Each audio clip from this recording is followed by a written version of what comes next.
I enjoyed working. I enjoyed working in the car business. I'd found a great business to work for, and I became kind of complacent. But in the process of that, I actually met my husband.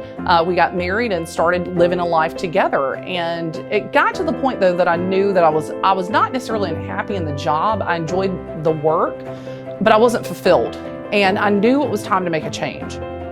December of 2006, when my sister actually graduated with her master's in education from South, I was at South's graduation, and I looked over at my mother and I said, it's time. So I was working, 35, 40 hours a week while going to school full time, and it was hard, but I dedicated myself to it, and before I knew it, the 4 years was up and it was time to find a teaching job.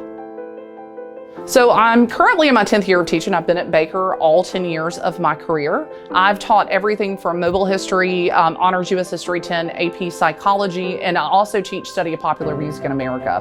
When I made that decision in 2007 to go back to school, I never knew where that decision would take me. It's amazing to know that 14 years later after making that decision, what I've been able to accomplish.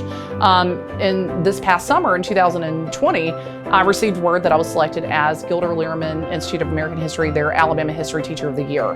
As hard as I'd worked to get to this point, it still seems kind of unreal that I went from a 25-year-old, receptionist, not living out her dreams, and now at 38 years old, I am living out those dreams, the dreams that I'd had for myself since I was a small child. Teaching history to that next generation of Americans and doing it successfully, it's all the pleasure in the world I get from that. Whenever I come into my history classroom, one of the things that I want to make sure that my kids pick up for me is my passion for history. And I want them to be able to talk about our government. I want them to understand where they came from. And my motto is in the classroom, you don't know where you're going unless you know where you've been. And considering now with our political climate that we're in, our students more than ever need to understand how far our country's come. Are we perfect? Absolutely not.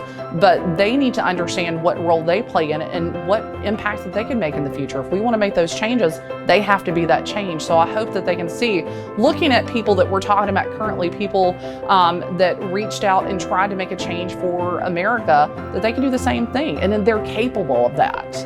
That's what I want to make sure that they have when they leave my classroom. My education professors fully prepared me to come into the classroom. Dr. Santoli not only has been just a great professor, but a mentor. Anytime in undergrad that I needed something as we were preparing, she was there. As I went through student teaching, she made sure that all of us, not of course obviously just me, but every one of us were prepared and successful to go into our internship and come out as graduates of the program and successful graduates of the program. And fortunately, coming back to South as a master's student, I still have had that type of support. So that's the great thing about South. It's like once I made those connections there, those connections continue to grow and grow, and all it's done is help foster, of course, my professional growth as an educator.